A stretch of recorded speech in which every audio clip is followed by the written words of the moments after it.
그는 그저 웨이터일 뿐이야. 내 사위가 결혼식 하객들에게 멸시 가득한 손가락으로 나를 가리키며 말했다.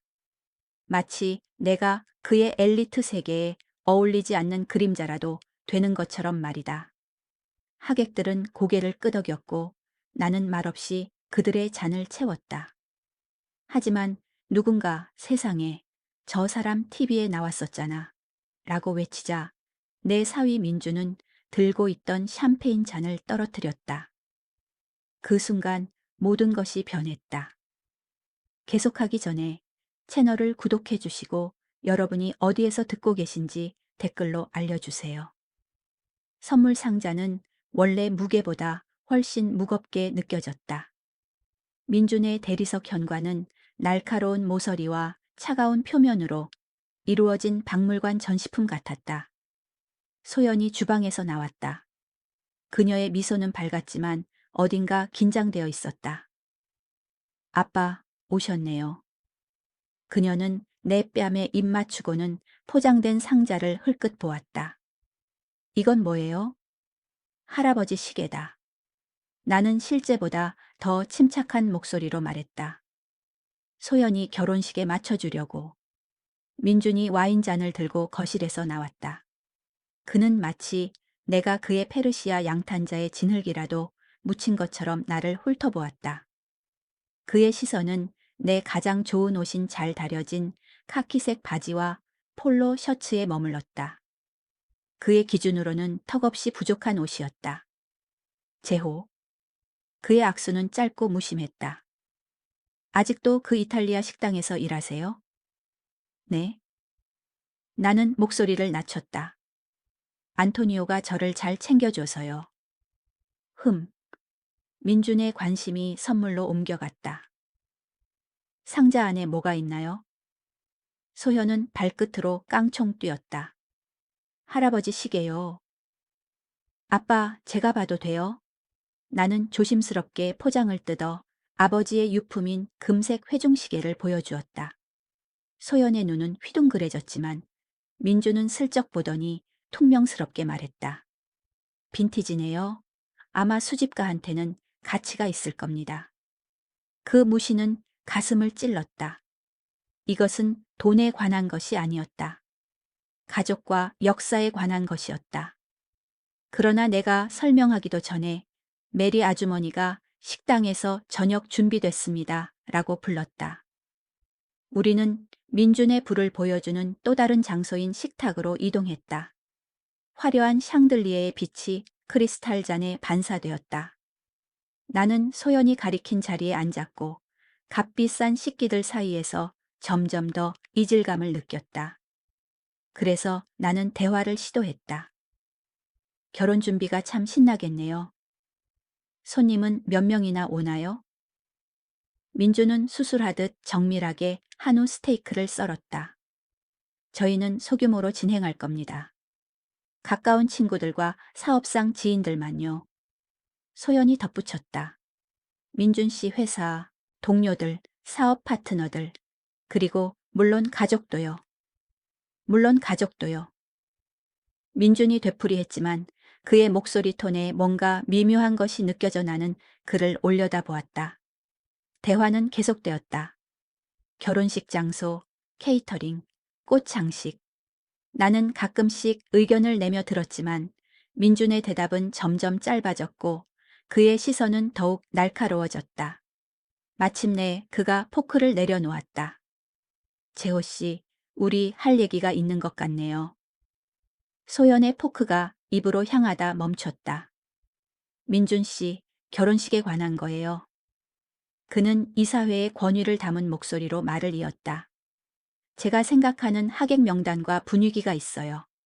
내 가슴이 죄어왔다. 그게 뭐죠? 민주는 의자에 편안하게 기대앉아 있었다. 제 하객들은 영향력 있는 사람들이에요. IT 기업 임원들, 벤처 투자가들, 시의원들이죠. 이번 결혼식은 단순한 축제가 아니라 인맥을 쌓는 기회입니다. 민준 씨. 소연의 목소리에 경고가 담겨 있었지만 그는 무시했다.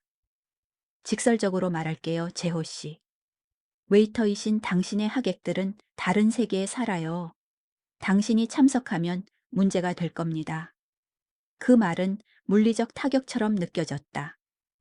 얼굴이 화끈거리고 냅킨을 쥔 손에 힘이 들어갔다. 식탁에는 무거운 침묵이 흘렀다. 저희 아버지예요. 소연이 날카롭게 말했다. 그 마음은 존중해요. 민주는 능숙하게 대답했다.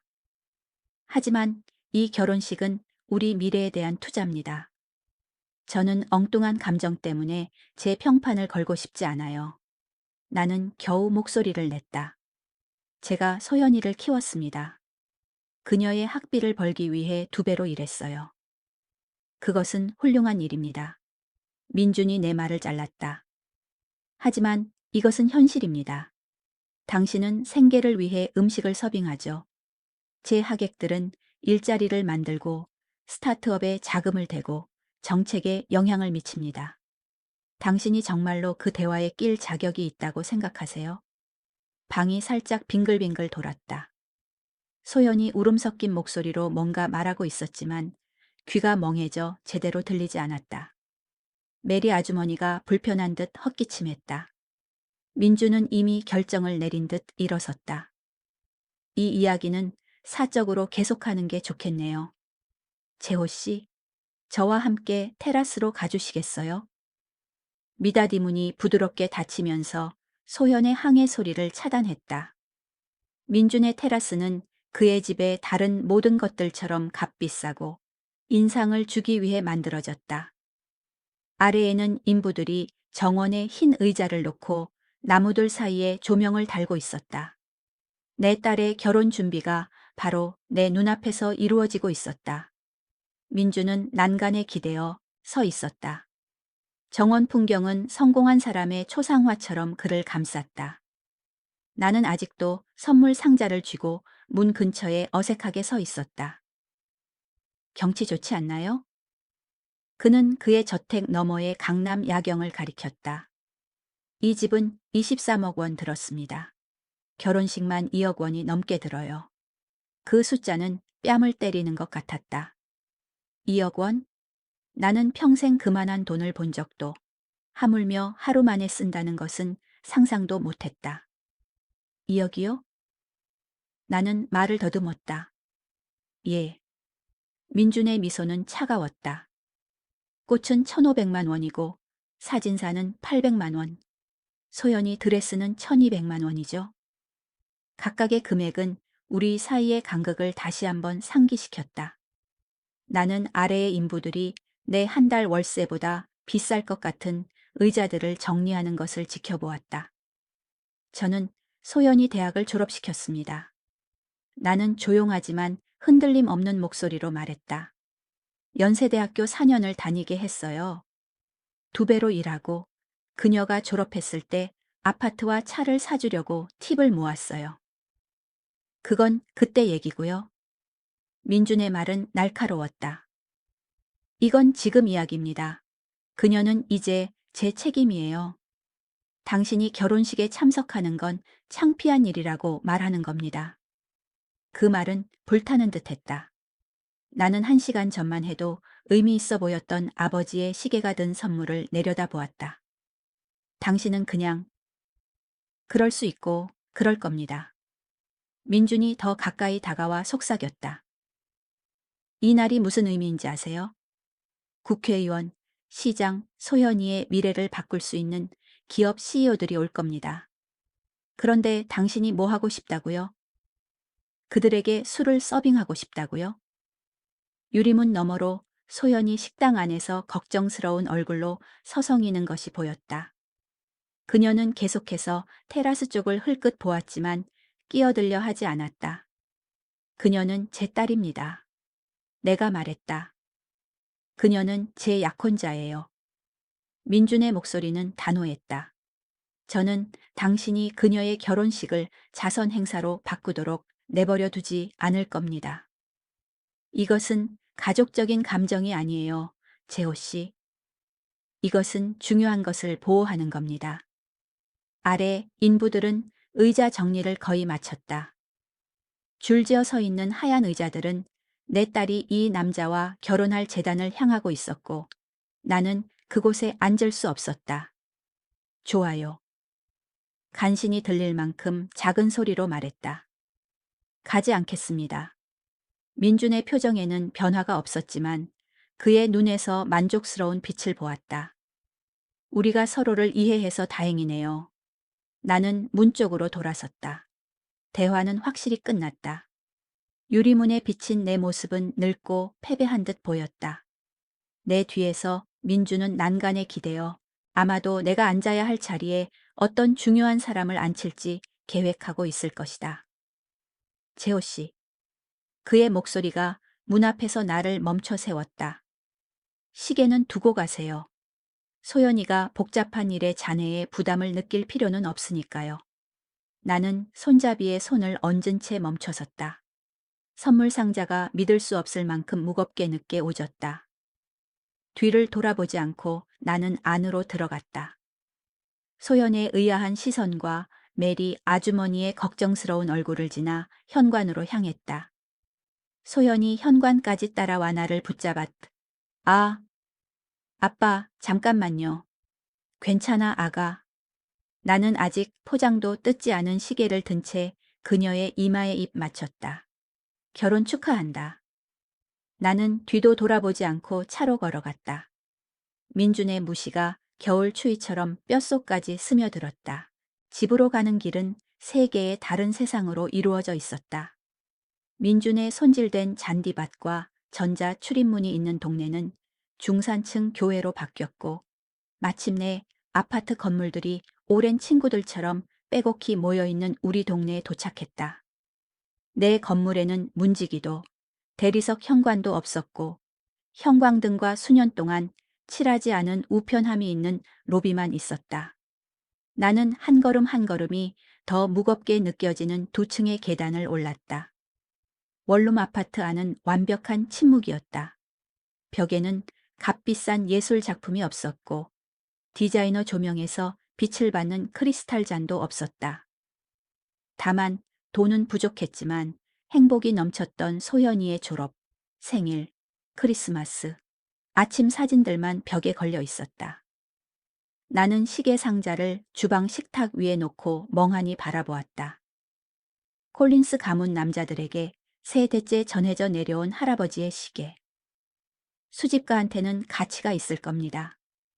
민주는 마치 그 가치가 돈뿐인 것처럼 말했었다. 계산기는 오래된 청구서와 만료된 쿠폰들 아래 내 책상 서랍에 있었다. 나는 그것을 꺼내 계산하기 시작했다. 소연이의 학비 연간 4,200만 원, 기숙사비 연간 1,800만 원, 그녀의 차, 계약금은 내 저축에서 300만 원이었다.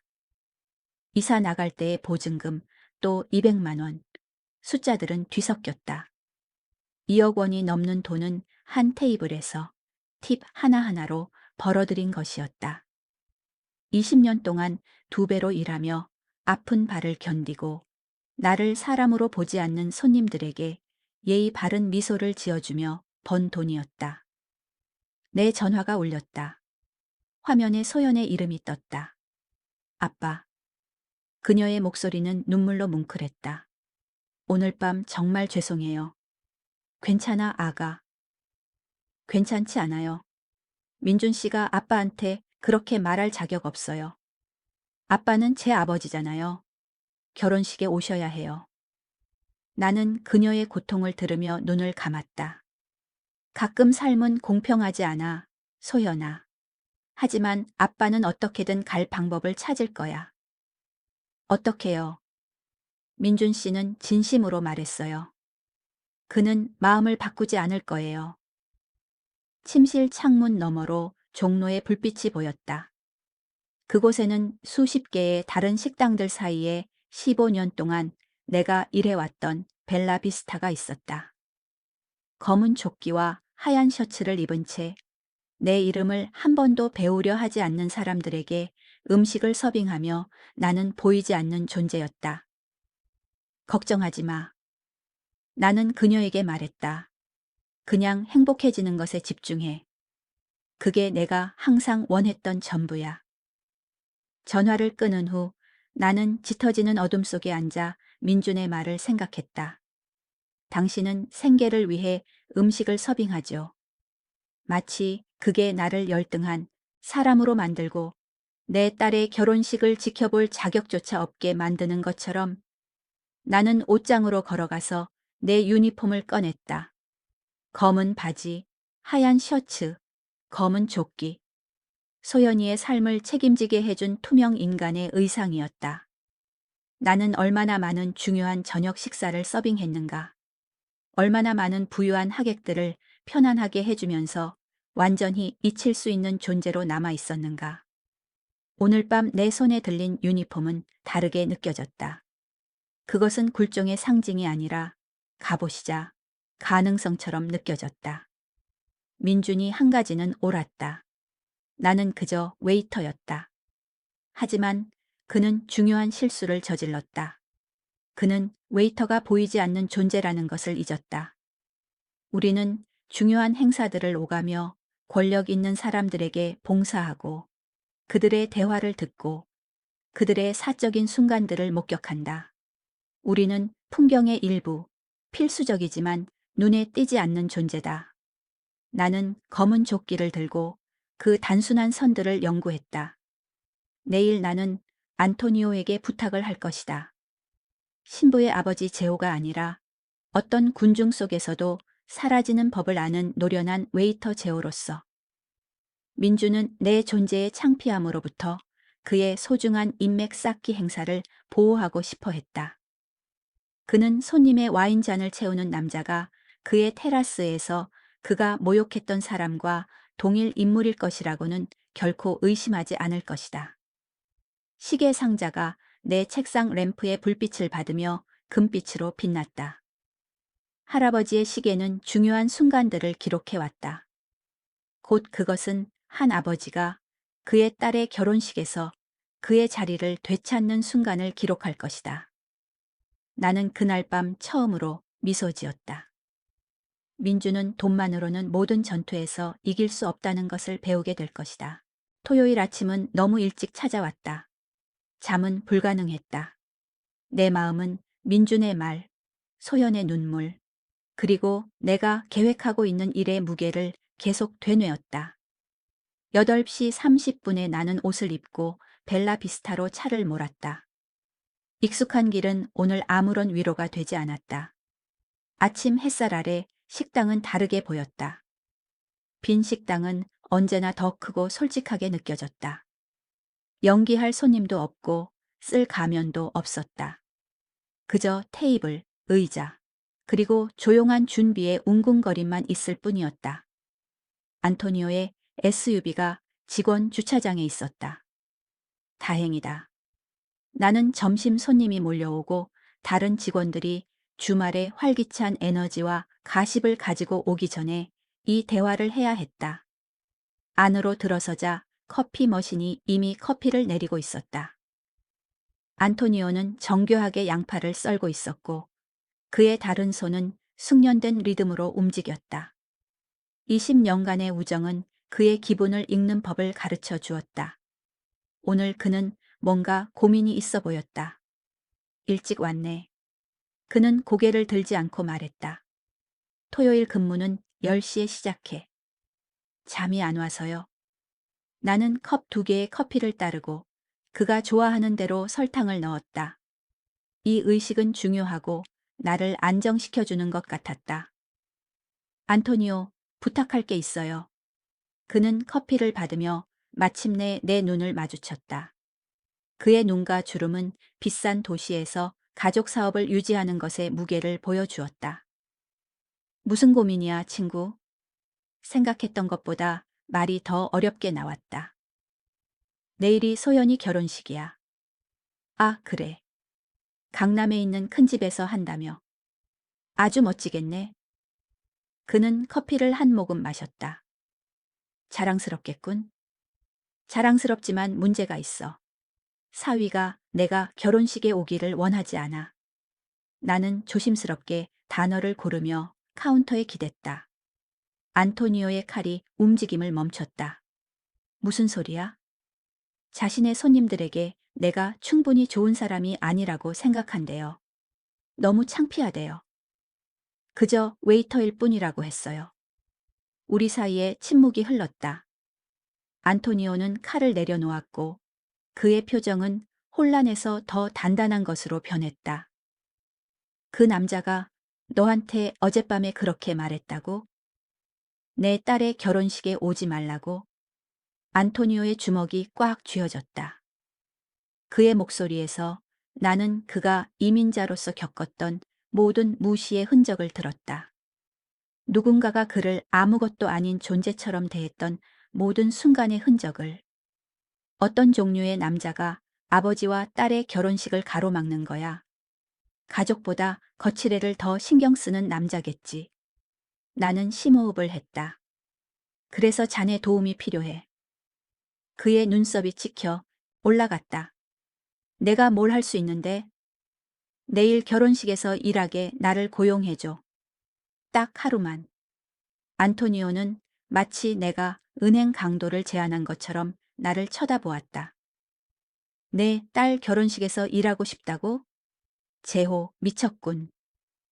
그게 거기에 있을 수 있는 유일한 방법이야. 민주는 웨이터가 자기 행사에 일하는 걸 막을 수 없어. 나는 보이지 않는 존재가 되겠지. 그냥 직원 중 한 명일 뿐이지만 그녀가 버진로드를 걷는 걸 볼 수 있을 거야. 그녀가 맹세하는 순간에 그곳에 있을 거야. 그는 천천히 고개를 저었다. 이건 옳지 않아.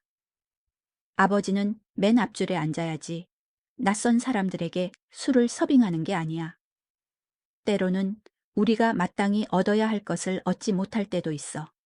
그저 우리가 얻을 수 있는 것을 취하는 거야. 안토니오는 필요 이상으로 힘을 주어 양파를 썰기 시작했다. 칼날은 아침 햇살을 받아 번쩍거렸고 그의 변하는 표정을 반영하는 것 같았다. 정말로 이걸 하고 싶나? 이보다 더 원했던 적은 없었어. 또 다른 긴 침묵이 흘렀다. 밖에서는 배달 트럭들이 덜컹거리며 일상의 운행을 시작했다. 나를 제외한 모든 사람들에게는 평범한 토요일 아침 소리였다. 케이터링 회사가 서비스를 맡아.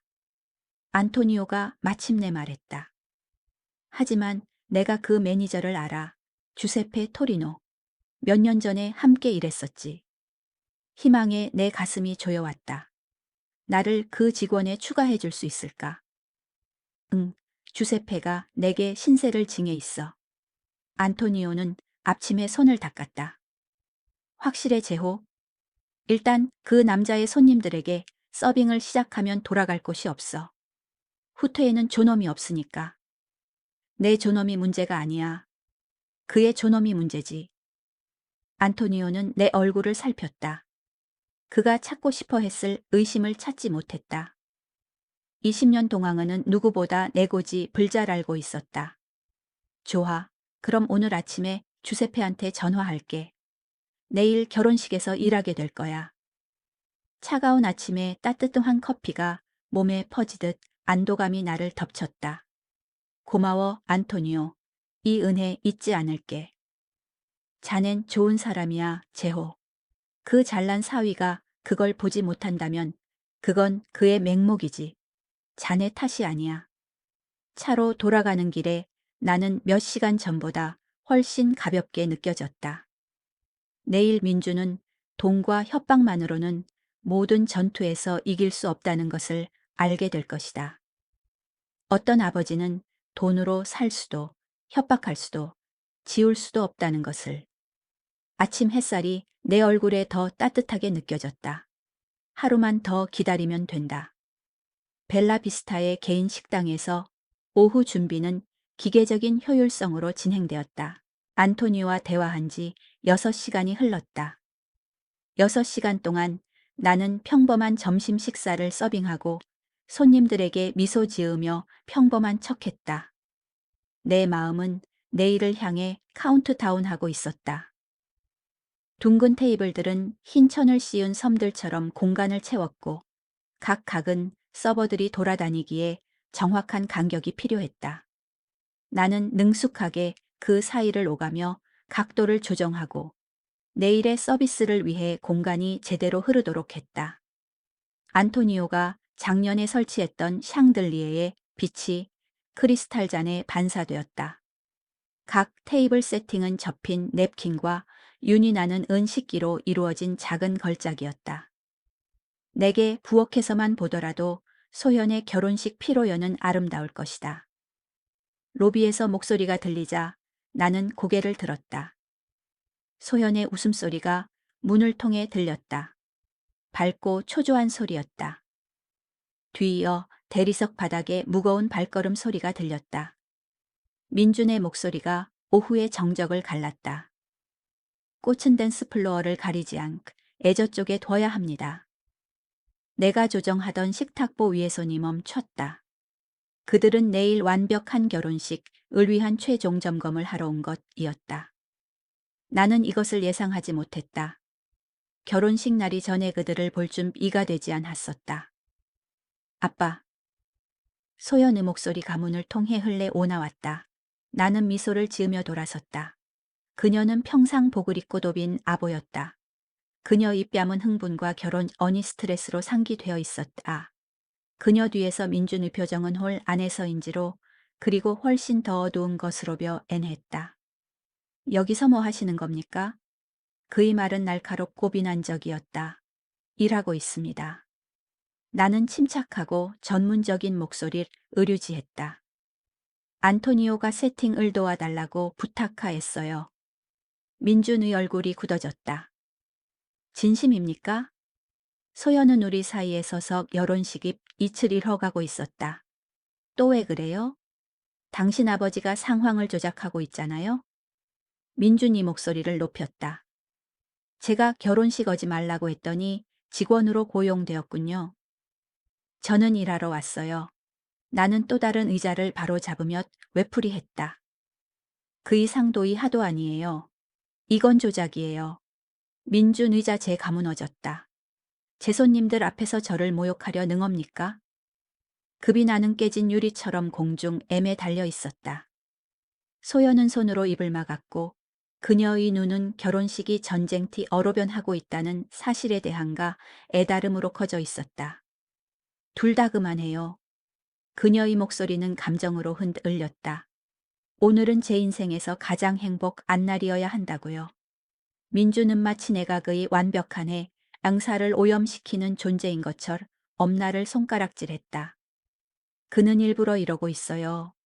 자기를 피해자로 만들고 자기 가속하지 않는 공간에 억지로 울어가려는 거예요.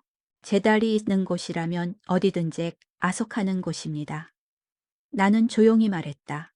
이제 더는 아니에요. 민준의 교양 있는 가면이 완전 희벗겨졌다. 그녀는 이제 제 책임입니다. 제 아내, 제 손님, 제 행세 당신 이준교 한 사람들의 개수를 서빙하면서 고통받는 아버지 인척하게 두지 않을 겁니다. 소현은 눈물을 흘리며 에게 다가왔다. 아빠, 이러지 않으셔도 돼요. 아니, 해야 해. 나는 그녀의 어깨를 부드럽게 감쌌다. 하지만 걱정하지 마. 내 손님들은 내가 여기 있다는 거 날아채지 못할 거야. 그냥 내 할 일만 할게. 당신의 할 일은요? 민준이 침을 뱉듯 말했다. 멀리 떨어져 있는 겁니다. 이 결혼식은 당신이 5년 동안 오는 돈보다 더 많이 들었어요. 당신이 이걸 상처 입은 자존심에 대해 한 어떤 비참한 표현으로 바꾸도 록 놔두지 않을 겁니다. 다시 돈, 항상 돈으로 돌아가는 마치 돈의 액수가 인간의 가치를 엉하는 것처럼. 제 자존심은 상처 입지 않았어요. 내가 말했다. 여전히 온전합니다. 민준의 웃음은 거칠었다. 정말요? 그럼 왜 이런 짓을 하죠? 어떤 문은 당신에게 닫혀 있다네 운 것을 왜 받아들이지 못하죠?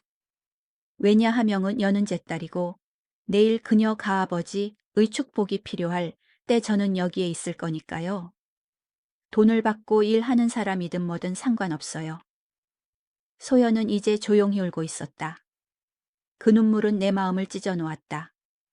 그녀의 완벽한 결혼식 개호, 애근 그녀의 행복을 보호했어 아할 두 남자에게 파괴되고 있었다.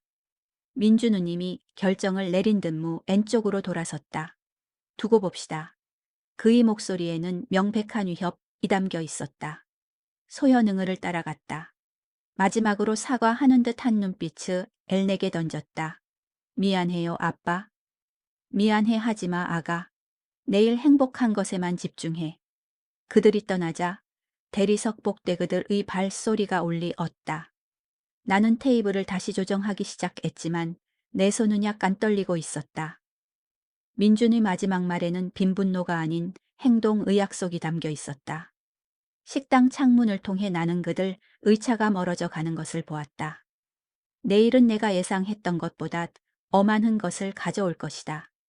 하지만 오늘 밤 나는 내 딸이 새로운 삶의 시작을 카할방을 준비하는 것을 마쳐 쓰다. 민준이 무엇을 계획하든 나는 준비가 되어 있을 것이다. 저녁 그림자가 벨라 비스타의 식당을 가로질렀다. 나는 마지막 은식기를 닫고 있었다. 테이블들은 병사들처럼 정렬해 있었고 각 식기 세트는 내일의 손님들을 위해 완벽하게 놓여 있었다. 민준이 떠난 지 4시간이 지났고 내 마음이 소용돌이치는 동안에도 내 손을 바쁘게 하는데 충분한 시간이었다. 주방 문이 열렸다. 안토니오가 사무실에서 나왔다. 그의 심각한 표정은 내 위를 쪼그라들게 했다.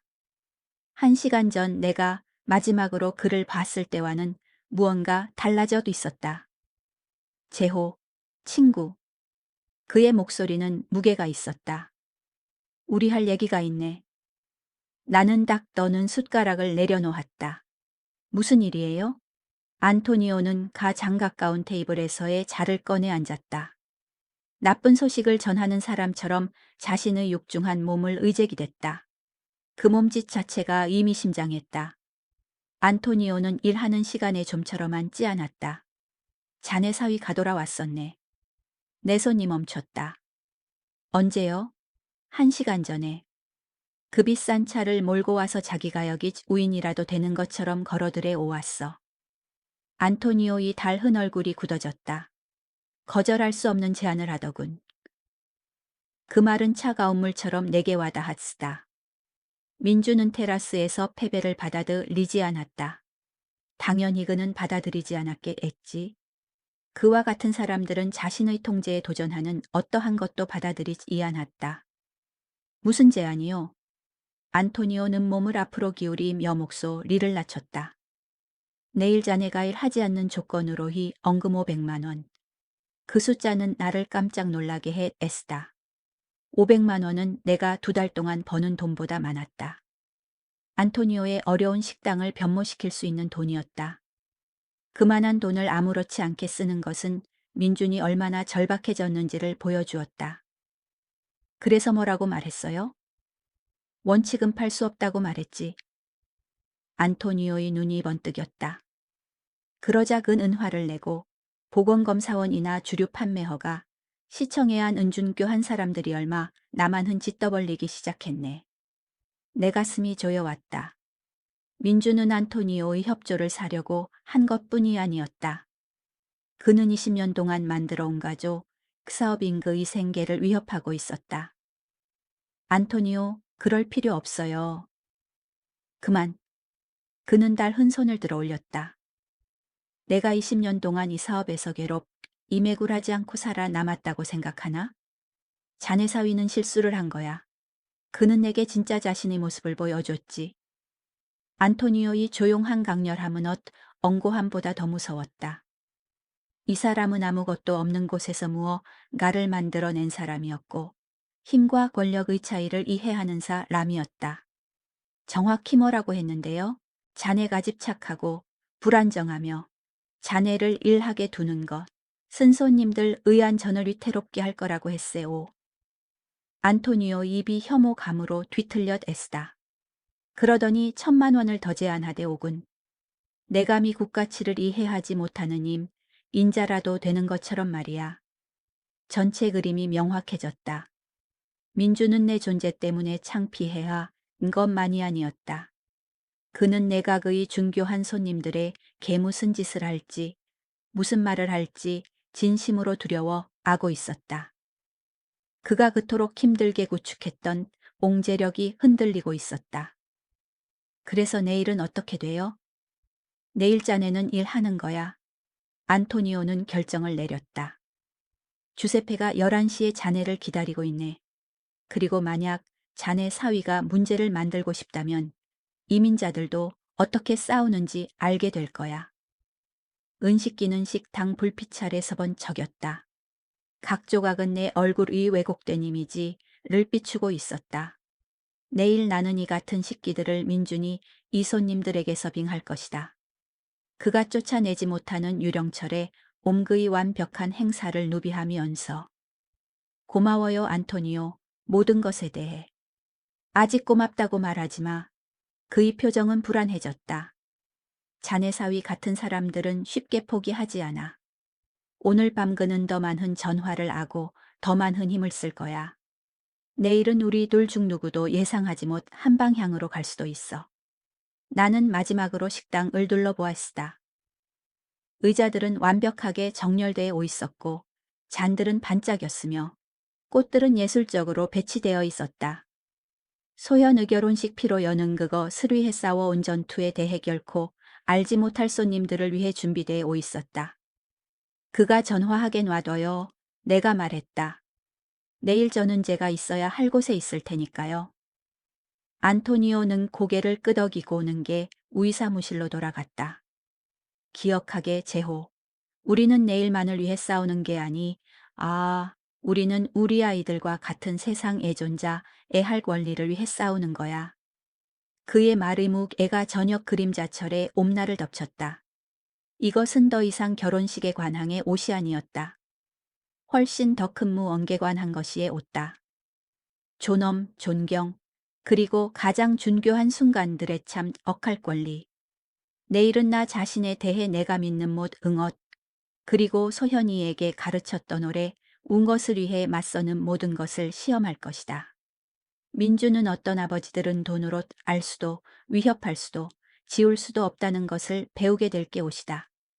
나는 마지막은 식기를 닫고 식단 불을 껐다. 내 인생에서 가장 준교한 공연을 준비하기 위한 하룻밤만 남았다. 22시간의 기다림 끝에 이 순간이 왔다.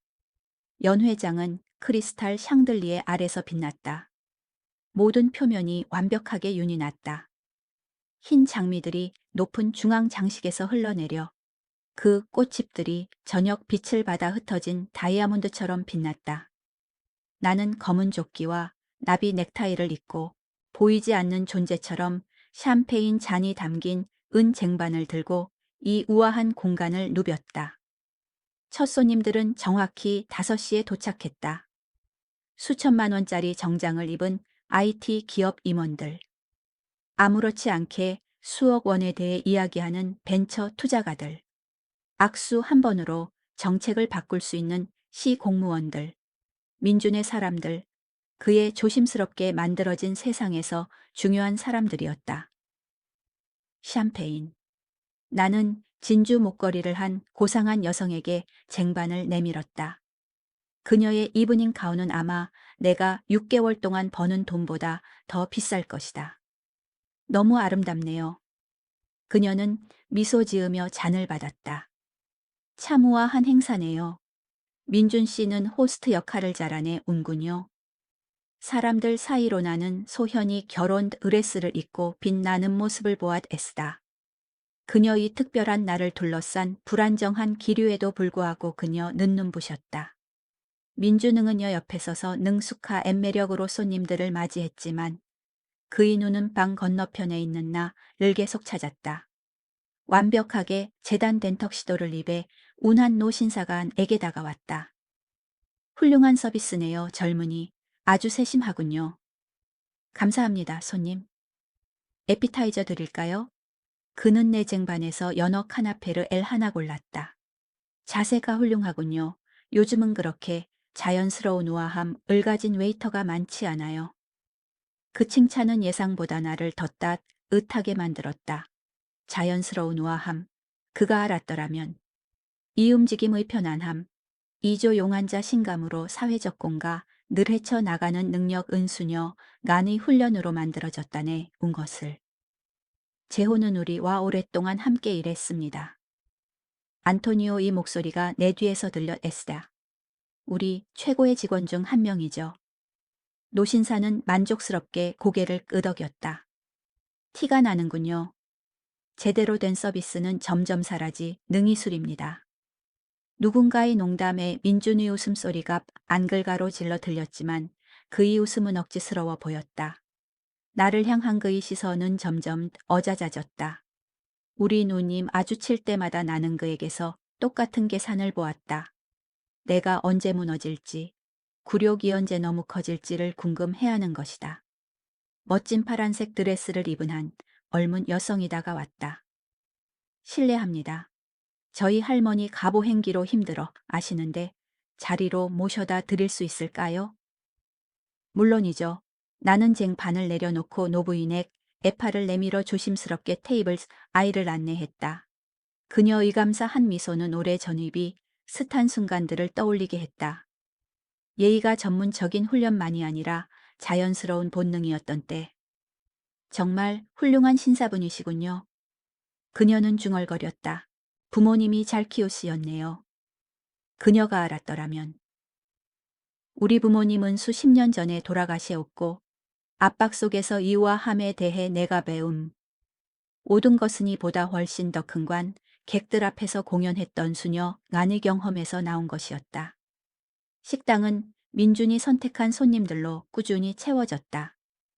각 얼굴은 영향력, 부, 그리고 속삭이는 말 한마디로 경력을 발전시키거나 망칠 수 있는 인맥을 대표했다. 그들은 권력에 익숙한 사람들의 편안한 톤으로 이야기하며 날씨에 대해 이야기하듯 주식 옵션과 정치적 임명에 대해 논했다. 소연은 방 건너편에서 나와 눈을 마주쳤고 미묘한 미소를 보냈다. 감사함, 미안함, 그리고 자랑스러움이 섞인 미소였다. 그 순간 그녀는 5살 때의 모습과 똑같아 보였다. 아빠도 중요해 보여야 한다며 내가 그녀의 상상 속 다과회에 왕관을 써야 한다고 고집했던 그 모습. 민주는 전통적인 건배를 준비하기 위해 상석으로 이동했다. 그의 자신감은 이제 그의 동료들에게 둘러싸여 그의 영역에서 안전하게 되찾아진 듯했다. 어제의 초조함은 더 위험한 것으로 변했다. 모든 변수를 통제할 수 있다고 믿는 남자의 확신이었다. 나는 모든 사람이 저녁의 공식적인 행사를 위해 준비되도록 방을 돌아다니며 샴페인 잔을 다시 채웠다. 잔이 부딪힐 때마다 크리스탈은 부드럽게 노래했다. 축하와 기쁨을 노래하는 섬세한 음악이었다. 상석에서 민준이 일어서서 은숟가락으로 잔을 가볍게 두드렸다. 방의 대화는 서서히 조용해졌고 모든 관심은 부와 영향력을 통해 존경을 명령하는 신랑에게로 향했다. 신사숙녀 여러분, 그의 목소리가 공간을 가로질러 쉽게 울렸다. 잠시 주목해 주시겠습니까? 민준의 목소리가 주목을 명령하자 방은 침묵에 빠졌다. 나는 테이블 사이를 계속 오가며 거의 비지 않은 잔을 다시 채웠다. 내 훈련된 손은 가슴 속에 커지는 긴장에도 불구하고 흔들리지 않았다. 소연이와 함께 이 놀라운 저녁을 함께 해주셔서 모두에게 감사합니다. 민주는 따뜻하고 자신감 있는 톤으로 시작했다. 우리는 가장 중요한 사람들, 이 커뮤니티를 구축한 동료들, 우리 여정을 지지해준 친구들, 우리의 가치를 형성해준 가족들에게 둘러싸여 있습니다. 박수 소리가 군중을 통해 울렸다. 소연은 그를 올려다보며 신부의 기쁨과 샴페인으로 빛나고 있었다. 나는 구석 테이블 근처에서 잠시 멈췄다. 샴페인 병을 들고 건배가 끝나기를 기다렸다. 민준의 표정이 미묘하게 변했다. 그의 눈이 방 건너편에 있는 나를 찾았다. 인생의 성공은 자신의 위치를 이해하고 진정으로 중요한 것이 무엇인지 깨닫는 데서 옵니다.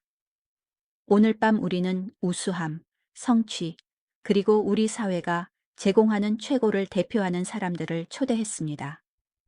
내 위장 속이 차가워졌다. 건배는 예상치 못한 방향으로 가고 있었다. 전통적인 축하에서 더 날카로운 무언가로. 그것이 기여의 다양한 수준을 인정하는 것이 중요하게 만듭니다. 민주는 목소리에 나를 세우며 계속했다. 모든 사람이 같은 높이에 도달하는 것은 아닙니다. 모든 사람이 똑같이 중요한 것은 아닙니다. 몇몇 하객들은 불편하게 몸을 움직였다. 이것은 결혼식 건배가 일반적으로 전달하는 따뜻하고 통합적인 메시지가 아니었다. 예를 들어, 이 남자를 보십시오. 민준의 손이 직접적으로 나를 가리키자 방에 있는 모든 사람의 머리가 돌아갔다. 제호. 그는 그저 웨이터일 뿐이에요. 중요한 어떤 것도 이룬 적이 없죠. 지속적인 무언가를 만들지도 못했고요. 20대의 정점에 달하고 40년 동안 내리막길을 걸어온 남자입니다. 샴페인 병은 내 손에서 믿을 수 없을 만큼 무겁게 느껴졌다. 소연의 얼굴은 하얗게 질렸고 그녀의 눈은 공포로 커져 있었다. 방 안의 하객들은 불안한 시선을 주고받았다.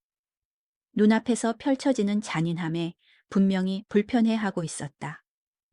그는 이 축하의 일부가 되고 싶어 합니다. 민준의 목소리는 관심에 힘입어 더욱 강해졌다. 하지만 진실은 만드는 자와 서빙하는 자, 리더와 추종자, 중요한 사람과 그저 중요한 사람들의 삶을 돕기 위해 존재하는 사람들이 있다는 겁니다. 나는 샴페인 병을 가장 가까운 테이블 위에 조심스럽게 놓았다. 내 손은 흔들리지 않았지만 심장은 갈비뼈를 두드렸다. 민준 씨, 제발 그만해요. 소연의 목소리는 침묵에 묻혀 거의 들리지 않았다. 하지만 민준은 이제 멈출 수 없었다. 권력과 대중적인 지배의 술에 취해 있었다. 어떤 사람들은 평생 중요한 존재가 되기를 꿈꾸지만 어떤 사람들은 실제로 그것을 성취하죠. 그 차이는 근본적이고 변할 수 없으며 자연 선택의 결과입니다. 나는 나비 넥타이를 바로잡고 조끼를 쓸어내렸다. 다른 삶의 습관들이 자동으로 발동했다. 내가 말하자 내 목소리는 침묵하는 방을 명확하게 가로질렀다. 샴페인 더 드릴까요? 완벽한 침착함으로 전달된 그 단순한 질문은 민준의 추진력을 꺾는 것 같았다. 그는 나를 쳐다보았다. 아마도 분노, 눈물 또는 변명을 예상했을 것이다. 대신 그는 그날 저녁 모든 손님에게 보여준 똑같은 전문적인 예의를 찾았다. 몇몇 사람들이 말없이 고개를 끄덕였다. 나는 병을 다시 들고 그날 저녁 내내 유지했던 똑같은 우아한 효율성으로 테이블 사이를 계속 움직였다. 한 방울 한 방울이 정확했고 각 상호작용은 정중하고 따뜻했다. 민주는 그의 건배가 공중에 매달린 채 서 있었다. 잔인한 말들은 목적을 달성했다. 그의 지배력을 확립하고 아무런 결과 없이 굴욕을 줄 수 있는 그의 힘을 보여주었다. 하지만 나의 침착한 반응은 그가 기대했던 만족감을 빼앗아 가는 듯했다. 창가에 있던 한 노부인이 헛기침했다. 이제 저녁 식사를 하는 게 좋겠어요. 다른 사람들도 동의하며 중얼거렸다. 불편한 순간에서 벗어날 수 있는 어떤 것도 감사했다. 소연은 일어난 일에 공포를 처리하면서 화장을 지키려 냅킨으로 눈을 눌렀다. 나는 마지막으로 그들의 테이블에 다가갔다. 다른 모든 사람에게 보여주었던 똑같은 전문적인 태도로. 신랑 신부님, 샴페인 더 드릴까요? 소연은 눈물이 넘칠 듯한 눈으로 나를 올려다보았다. 아빠, 정말 죄송해요. 오늘은 네 결혼식이야, 아가. 다른 건 중요하지 않아. 민주는 좁아진 눈으로 우리의 교환을 지켜보았다. 아마도 그의 공개적인 공격이 의도한 대로 나를 부수지 못했다는 것을 깨달았을 것이다. 오히려 나의 침착함이 그의 잔인함을 사소하고 비열하게 보이게 만들었다. 방은 불편한 에너지로 웅웅거렸다. 하객들은 그들이 목격한 것을 이해하려 애썼다. 대화는 서서히 재개되었지만 민준의 힘의 과시로 인해 축제의 즐거움은 독살된 상태였다. 나는 다음 요리를 확인하기 위해 주방 쪽으로 움직였다. 그날 저녁의 우아함 때문이 아니라 신랑이 축하 대신 잔인함을 택했던 순간 때문에 이 저녁을 기억할 사람들로 가득 찬 방을 뒤로 하고, 손상은 이미 이루어졌지만 나는 여전히 서 있었다. 민준의 건배 이후 15분이 지났고 방은 여전히 불쾌한 잔류음으로 웅웅거렸다. 대화는 재개되었지만 인위적인 분위기를 풍겼다. 하객들은 평소보다 더 열심히 축제 분위기를 유지하려 애썼다. 나는 조용하고 효율적으로 두 번째 서빙을 제공하고 접시를 치우는 내 일을 계속했다. 먼 벽 근처에 20대 한 젊은 남자가 휴대폰을 스크롤하며 바 위에 걸린 텔레비전을 가끔 흘끗 보았다. 벨라비스타는 행사 중에 고전 영화를 틀어놓았다. 안토니오의 옛 할리우드 매력은 그의 장소를 삭막한 호텔 연회장과 구별짓는 특징이었다. 젊은 남자의 시선은 그의 기기와 화면 사이를 오갔다. 그곳에는 결혼식 잡담의 배경으로 흑백 이미지가 깜빡거리고 있었다. 무언가가 그의 초점을 사로잡았고 그는 더 자세히 텔레비전을 살피기 위해 앞으로 몸을 기울였다. 내가 근처 테이블에서 잔을 치우고 있을 때 그의 날카로운 숨소리를 들었다. 세상에. 그는 옆에 있는 사람들의 주의를 끌 만큼 큰 소리로 말했다. 저 사람 TV에 나와. 여러 하객들이 대화에서 고개를 들어 그의 시선을 따라 바 위의 화면을 보았다. 젊은 남자의 흥분은 전염성이 있었고 그의 관심을 끈 것이 무엇이든 더 많은 시선을 끌어당겼다. 저 사람하고 같은 남자야. 그의 목소리가 식당 전체에 명확하게 들렸다. 지금 웨이터인 저 사람. 그 단어는 고인물에 떨어진 돌멩이처럼 주변 테이블로 퍼져나갔다. 사람들은 텔레비전 화면과 디저트 스테이션 근처에 있는 내 위치를 번갈아 보며 연결고리를 이해하려 애썼다.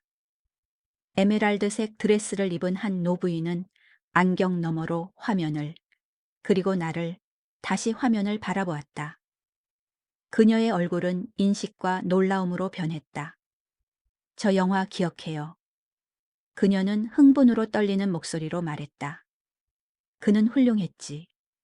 그런 존재감, 그런 타고난 능력이 있었어. 이제 더 많은 하객들이 커지는 소란에 이끌려 고개를 돌렸다. 텔레비전은 해군 제복을 입은 한 젊은 남자를 보여주었다. 그는 카메라 밖에 누군가에게 진지하고 희망에 찬 목소리로 이야기하고 있었다. 그 이미지는 오래되었음에도 불구하고 선명했다.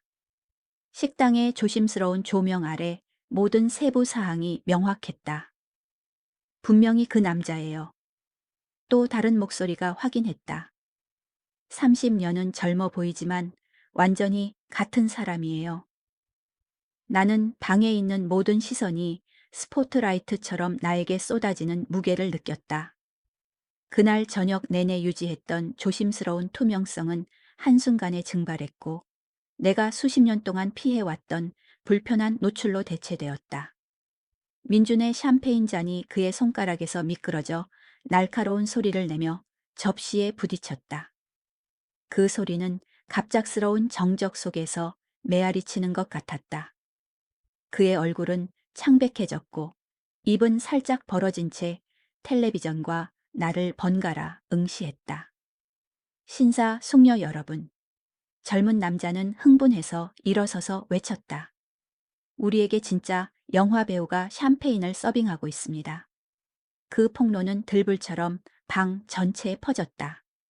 하객들은 휴대폰을 꺼내 영화 데이터베이스와 스트리밍 서비스를 검색했다. 나이든 참석자들은 내 영화를 극장에서 봤던 기억을 나누었고 그들의 목소리는 향수와 발견으로 활기찼다. 재호 씨, 한 여성이 휴대폰에서 읽었다. 1988년부터 1995년 사이에 7편의 주요 영화에 출연했네요. 대서양 횡단으로 골든 글로브 후보에 올랐었고요. 소연은 손으로 입을 막았다. 그녀의 눈은 수치심이 아니라 깨달음으로 커져 있었다. 그녀는 아버지의 희생을 새로운 눈으로 보고 있었다. 그녀의 미래를 위해 그가 포기했던 것의 거대함을 이해하고 있었다. 나는 내 앞에 있는 테이블에 접시를 계속 치웠다. 수많은 시선에도 불구하고 나의 움직임은 변하지 않았다. 텔레비전 속 젊은 남자는 열정과 확신을 가지고 대사를 전달하고 있었고, 식당 속 나이든 남자는 그저 자신의 일을 하고 있었다. 왜 아무 말도 안 하셨어요? 한 하객이 비난이 아닌 존경의 톤으로 외쳤다. 나는 접시를 쌓는 것을 멈추고 그의 시선을 마주했다. 그날 저녁 내내 유지했던 똑같은 조용한 존엄성을 가지고. 오늘 밤은 저에 대한 것이 아닙니다. 그 단순한 대답은 방의 매혹을 깊게 하는 것 같았다. 여기에 극장 스크린을 지배했던 남자, 인정받고 축하받았던 남자가 서 있었다. 그는 인정이나 특별 대우를 구하지 않고 샴페인을 서빙하고 있었다. 민주는 상석에 굳은 채로 남아 있었고 그의 지배를 위한 정교한 계획은 그의 주위에서 무너져 내리고 있었다. 그가 공개적으로 보잘것없다고 치부했던 남자는 민준이 필사적으로 갈망했던 바로 그 종류의 인정을 성취했음이 드러난 것이다. 방 안의 하객들은 휴대폰을 꺼내 클립과 사진을 검색했다. 그들은 그날 저녁 내내 자신들에게 깊은 인상을 주었던 친절한 웨이터와 그들의 화려한 발견을 연결하려 애썼다. 텔레비전은 그 빛 속에서 펼쳐지는 드라마에 무관심하게 계속 재생되었다. 방은 흥분된 속삭임과 손가락질로 넘실거렸다. 하객들은 휴대폰 주위에 모여 클립과 사진을 검색했고 그들의 얼굴은 발견의 스릴로 밝았다. 나는 빈 서빙 쟁반을 들고 모든 시선의 무게를 느끼면서도 그날 저녁 내내 유지했던 똑같은 전문적인 자세를 유지했다. 속삭임이 더 커졌다. 1988년부터 1995년 사이에 7편의 영화에 출연했대. 골든 글러브 후보였어. 극장에서 봤던 기억이나. 그 흥분은 전염성이 있었고 연못에 이는 잔물결처럼 식당 전체에 퍼져나갔다. 나는 쟁반을 가장 가까운 테이블에 놓고 천천히 앞치마 끈을 풀었다.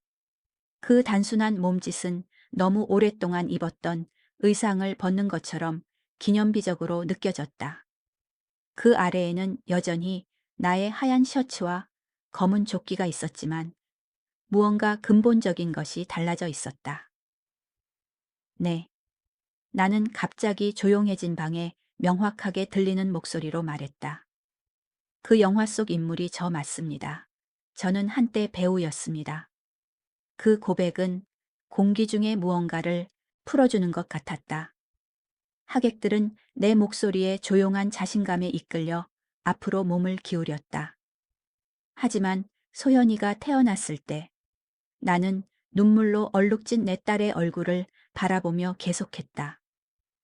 저는 가족을 선택했습니다. 저는 스포트라이트 대신 사랑을, 불확실한 명성 대신 꾸준한 일을 선택했습니다. 그리고 저는 다른 사람을 서빙하는 것을, 내 딸의 교육과 미래를 위해 돈을 번 정직한 일을 부끄러워한 적이 없습니다. 소연은 의자를 뒤로 밀고 내게 다가왔다. 그녀의 웨딩드레스는 테이블에 스치며 부스럭거렸다. 다른 하객들은 옆으로 비켜나 우리 사이에 길을 만들었다. 아빠. 그녀의 목소리는 갈라졌다. 왜 한 번도 말해주지 않았어요? 나는 손을 뻗어 그녀의 손을 잡았다. 하얀 장갑 너머로 그녀의 떨림이 느껴졌다. 과거가 우리를 규정하는 건 아니야, 아가. 중요한 것은 아빠가 내 인생에서 가장 중요한 날에 너와 함께 있다는 거야. 눈물이 그녀의 뺨을 타고 흘러내려 마스카라를 검게 물들였다. 아빠는 저를 위해 모든 것을 포기하셨잖아요. 나는 모든 것을 얻었단다. 나는 바로잡았다. 특별한 여성으로 성장한 딸을 얻었지. 28년 동안 네가 성장하고 배우고 성공하는 것을 지켜봤어. 어떤 역할도 나에게 그런 것을 줄 수는 없었을 거야. 우리 주위로 방은 완전히 침묵에 빠졌다. 주방 직원들조차도 그들의 위치에서 나와 식당에서 펼쳐지는 감동적인 장면에 이끌렸다. 창가에 있던 한 노신사가 가장 먼저 일어섰다. 진정으로 훌륭한 신사분이십니다, 손님. 그 말은 댐을 무너뜨리는 것 같았다. 다른 하객들도 일어섰고 그들의 박수는 조심스럽게 시작되었지만 점점 더 강해졌다. 곧 방 전체가 일어섰다. 그들은 전직 유명인의 폭로를 축하하는 것이 아니라 진정한 인격의 인정을 축하하고 있었다. 재회계. 누군가가 외쳤다. 가족을 선택하는 진짜 인물에게. 또 다른 목소리가 덧붙였다. 박수는 계속되었다. 따뜻하고 지속적인 박수였다. 나는 1시간 전 나를 굴욕시켰던 얼굴들을 둘러보았고 이제 그들은 존경과 감탄 외에는 아무것도 보여주지 않았다. 소연은 내 팔을 감쌌고 그녀의 결혼 면사포가 우리 두 사람의 어깨 위로 흘러내렸다. 아빠, 딸인 게 너무 자랑스러워요. 상석에서 민주는 여전히 앉아 있었다. 그의 얼굴은 창백했고 샴페인 잔은 손에 잊혀져 있었다. 그가 보잘것없다고 공개적으로 치부했던 남자는 이제 자신이 저지른 일의 현실에 직면했다. 그는 존경받는 배우를 이 순간을 수년간 기억할 사람들 앞에서 굴욕시킨 것이다. 박수는 점차 사그라들었지만 방의 에너지는 완전히 변했다. 하객들은 따뜻한 악수와 진심 어린 미소로 다가왔다. 더 이상 하인이 아니라 존경받을 가치가 있는 동료 인간을 알아보는 것이었다. 재호 씨, 한 젊은 여성이 말했다. 제가 방금 온라인에서 대서양 횡단 클립을 찾았어요. 당신 영이 정말 대단하던데요. 고맙습니다. 나는 간단히 대답했다. 하지만 오늘 밤은 소연이와 민준의 것입니다. 그의 이름이 언급되자 신랑 안에 무언가가 깨어나는 것 같았다. 민준은 천천히 의자에서 일어섰다. 그의 움직임은 마치 오랜 투병 후 다시 걷는 것을 배우는 사람처럼 불안정했다. 우리 눈이 방을 가로질러 마주쳤고 나는 예상치 못한 무언가를 보았다.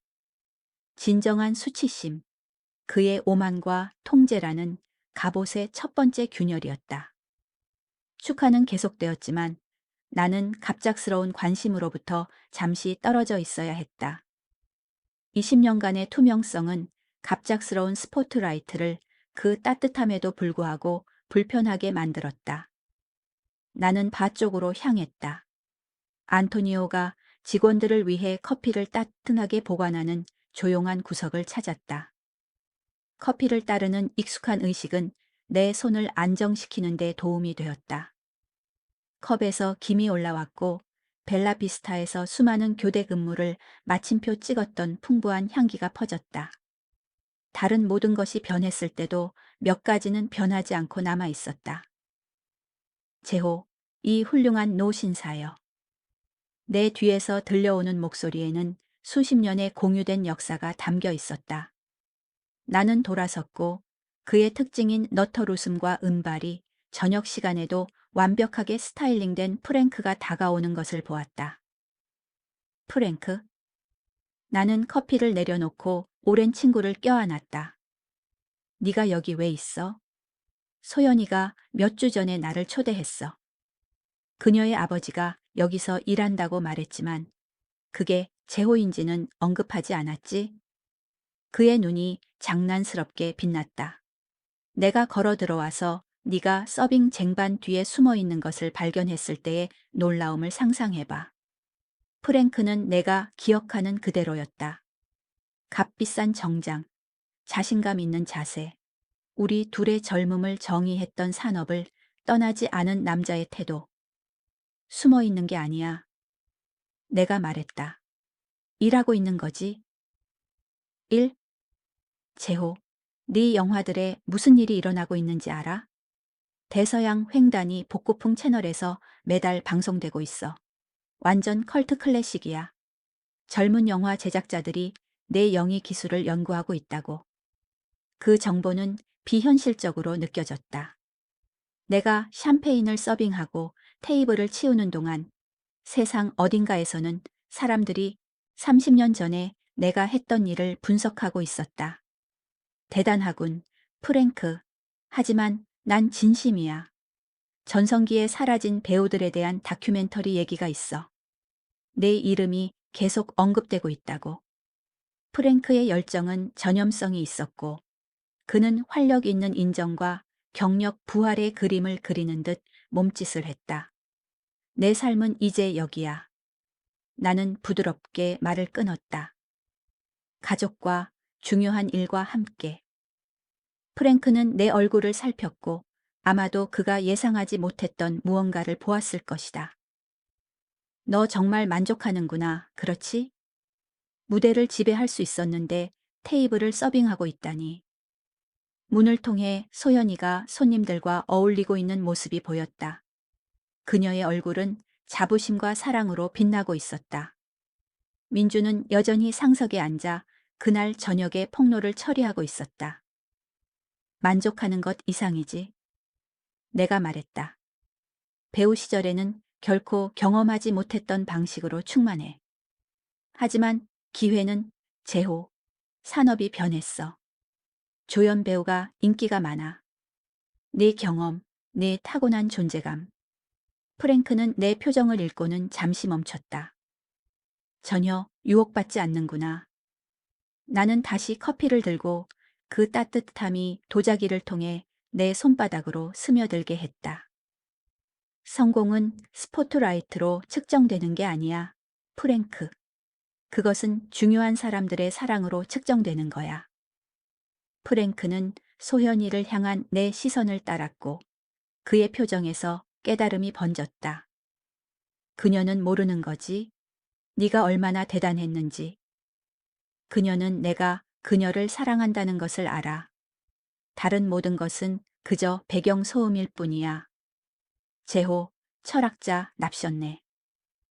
프랭크가 웃었지만 그의 어조에는 조롱이 아닌 존경이 담겨 있었다. 넌 항상 우리와 달랐어.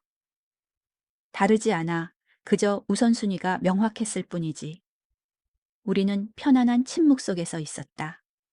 다른 선택으로 인해 수십 년 동안 갈라진 두 오랜 친구.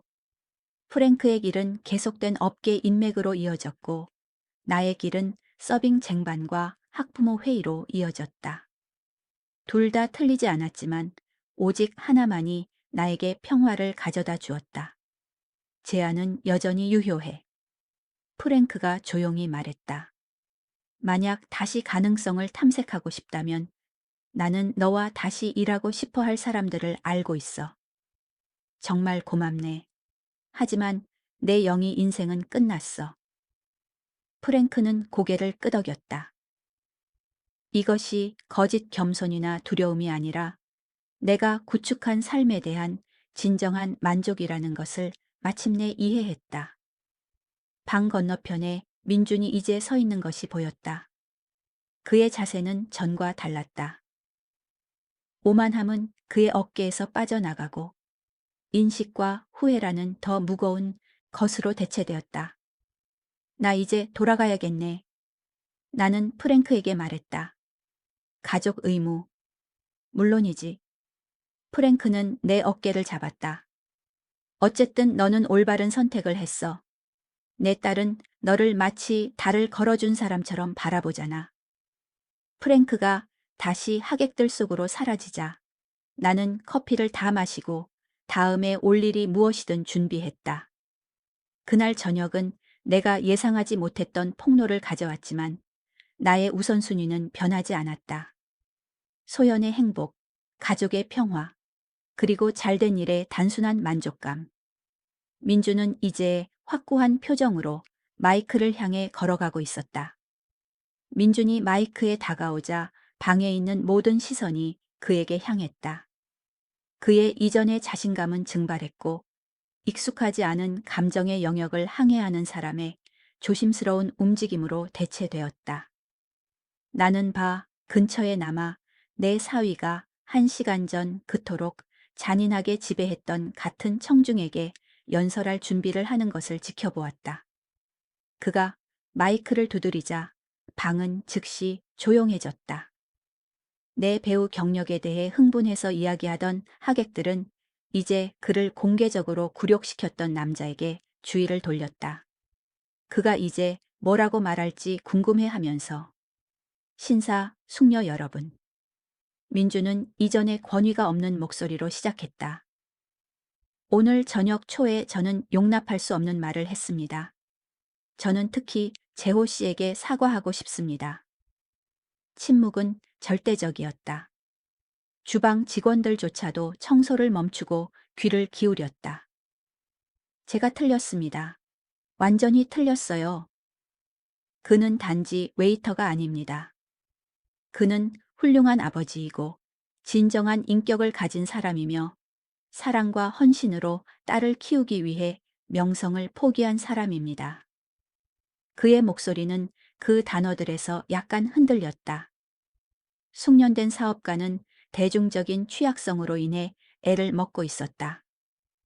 저는 그를 수입과 사회적 지위라는 피상적인 기준으로 판단했습니다. 대신 그의 인격의 깊이를 인정했어야 하는데 말이죠. 재호 씨는 제가 깨달았던 것보다 훨씬 더 훌륭한 사람이고 저는 오늘 저녁에야 그것을 보게 된 것에 대해 죄송합니다. 민주는 잠시 멈추고 다음으로 할 말을 위해 용기를 모았다. 재호 씨, 받아주신다면 숨기려 했던 부끄러운 사위가 아니라 소연이의 사랑받는 아버지이자 우리 가족 안에서 환영받고 존경받는 사람으로서 처음부터 다시 시작하고 싶습니다. 방은 숨을 죽였다. 모든 시선은 나에게 향했다. 이 공개적인 철회에 대한 내 반응을 기다리고 있었다. 나는 상석으로 걸어갔다. 내 발걸음은 절제되고 침착했다. 소현은 눈물을 흘리며 나를 지켜보았고 손을 가슴에 얹었다. 고맙습니다, 민준 씨. 내 목소리가 조용한 방에 명확하게 울렸다. 가족이 가장 중요합니다. 다른 모든 것은 그저 소음일 뿐입니다. 나는 그에게 내 손을 내밀었다. 그는 두 손으로 내 손을 잡았다. 그 몸짓은 단순한 악수 이상이었다. 그것은 그의 이전의 잔인함이 만들어낸 심연을 가로지르는 달이었다. 죄송합니다. 그는 근처 하객들이 들을 만큼 큰 소리로 속삭였다. 저는 소연이와의 당신 관계에 위협을 느꼈어요. 당신과 비교해서 제가 작아 보일까봐 두려웠습니다. 그건 당신 스스로 한 일입니다. 나는 부드럽게 대답했다. 하지만 우리는 여기서부터 앞으로 나아갈 수 있습니다. 소연은 일어서서 우리에게 다가왔다. 그녀의 웨딩드레스는 구름처럼 그녀 주위를 흘러내렸다. 그녀는 우리 둘을 팔로 감싸 안았고 1시간 전에는 불가능해 보였던 화해의 원을 만들었다. 두 분 다 사랑해요. 그녀는 고통이 아닌 기쁨의 눈물을 흘리며 말했다. 방은 박수갈채로 터져 나왔지만 이번에는 달랐다. 사회적 의무에 대한 예의 바른 인정이 아니라 진정한 화해에 대한 진심 어린 축하였다. 하객들은 자발적으로 일어나 잔을 들어 건배했다. 재호에게. 가족을 선택하는 진짜 인물에게. 안토니오가 주방에서 나왔다. 그의 다른 얼굴은 만족감으로 밝게 빛났다. 20년의 우정은 이 순간의 정당성으로 이어졌고 그의 미소는 말로 표현할 수 없는 모든 것을 말했다. 박수가 계속되는 동안 민주는 마지막으로 방에 연설하기 위해 돌아섰다. 오늘 밤은 사랑과 새로운 시작을 축하하는 날이어야 했습니다. 저는 사랑이 제가 결혼할 운이 좋은 여성을 형성한 사람들을 존경하는 것을 포함한다는 것을 깨닫는데 너무 오래 걸렸습니다. 그는 샴페인 잔을 들었다. 배우이자 아버지이자 진정한 성공은 가족을 최우선으로 두는 것임을 제 아내에게 가르쳐준 제 회계. 건배는 방 전체에 메아리쳤다. 잔들은 의무가 아닌 조화롭게 부딪혔다. 부와 지위의 과시로 시작되었던 축하는 더 깊은 무언가로, 진정한 가치와 진정한 인격의 인식으로 변모했다. 정식 저녁 식사가 끝나고 춤이 시작되자 소연이 내 팔을 잡았다. 아빠, 아버지와 딸의 춤으로 저를 영광스럽게 해주시겠어요? 언제나, 아가. 내가 대답했다. 우리가 댄스 플로어로 나아갈 때 나는 벽을 따라 있는 거울에 비친 내 모습을 보았다. 나는 여전히 웨이터의 조끼와 나비 넥타이를 입고 있었지만 어쩐지 다르게 보였다. 돈을 받고 일하는 사람처럼이 아니라 내 딸의 행복을 축하하는 아버지인 나 자신처럼 보였다. 음악이 시작되었고 소연이와 나는 춤을 췄다. 결혼식 하객들은 우리 주위에 원을 만들었다. 민주는 진심 어린 미소를 지으며 지켜보았다. 그의 이전의 오만함은 감사함으로 대체된 것 같았다. 프랭크는 군중의 가장자리에 나타나 명예 대신 사랑을 선택하고 결국 둘 다 찾은 남자에게 미묘한 경례로 잔을 들어 올렸다. 이 이야기가 마음에 드셨다면 이 비디오에 좋아요를 눌러주시고 채널을 구독해주시고 이 이야기에 대한 감상을 댓글로 공유해주세요. 다음 이야기를 들으려면 왼쪽에 있는 상자를 클릭하세요.